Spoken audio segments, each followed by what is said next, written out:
Hello everyone, welcome back to my channel. আজ সকালটা শুরু হচ্ছে অমৃতসরের বেলা ভিস্তা হোটেল থেকে। আগের ভিডিওটা যারা দেখেছো তারা তো জানোই, আর যারা দেখোনি তারা কিন্তু গিয়ে আগের ভিডিওটা দেখে আসতে পারো।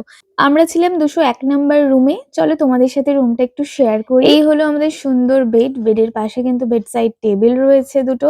এখানে একটা কভার্ড রয়েছে, টিভি রয়েছে, এসিও রয়েছে, তবে এখানে খুব একটা প্রয়োজন হবে না টিভি বা এসির।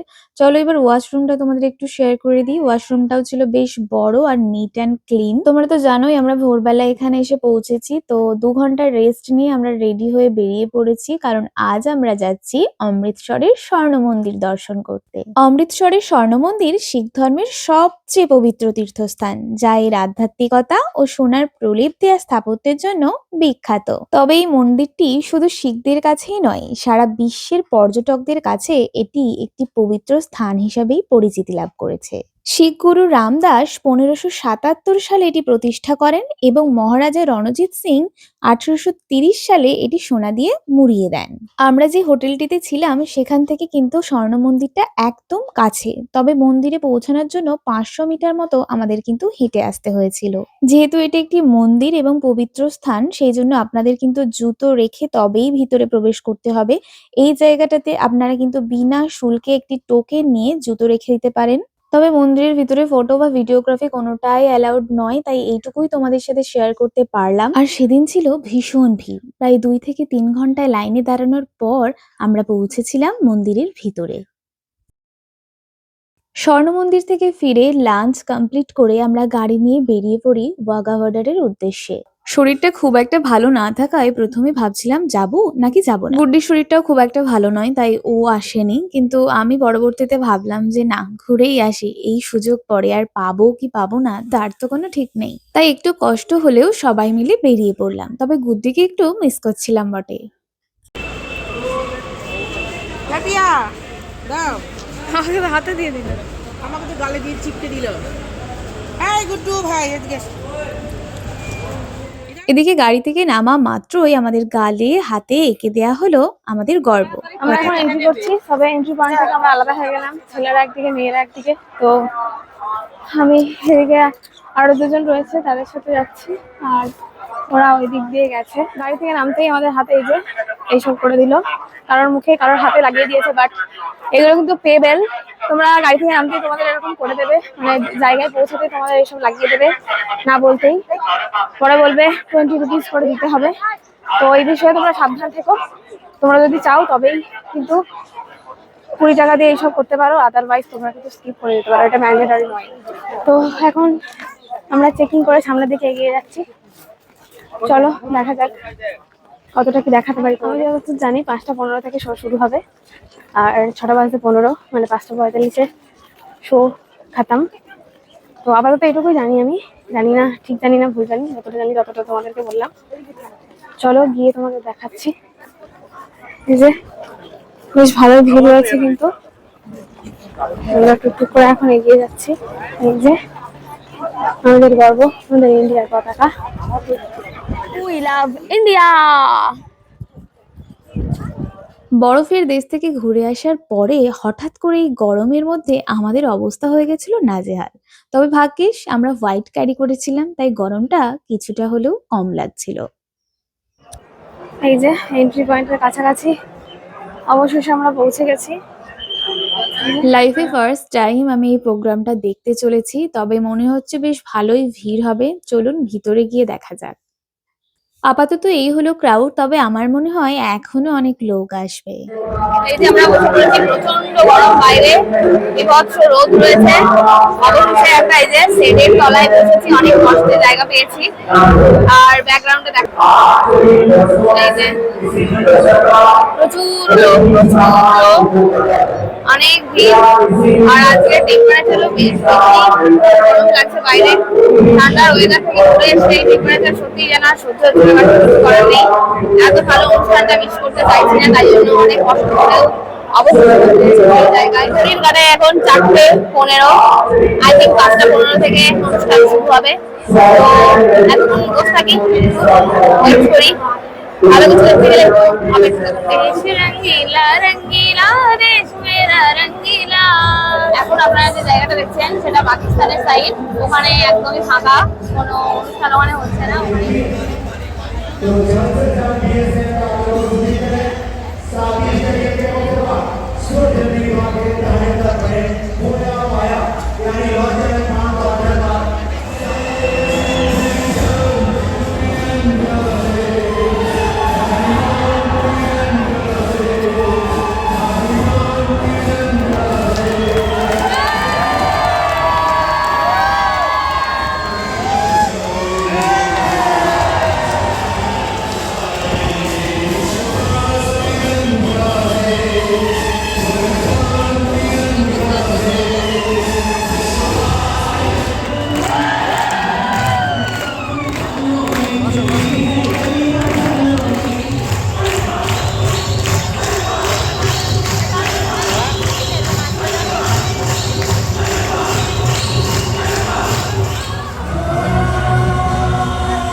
অনুষ্ঠান কমপ্লিট। সত্যি না আসলে ভীষণ ভীষণ ভীষণ আফসোস হতো। তো আজকের ভিডিওটা তোমাদের কেমন লাগলো অবশ্যই কিন্তু কমেন্টে জানিও। দেখা হচ্ছে পরবর্তী ভিডিওয়। টাটা।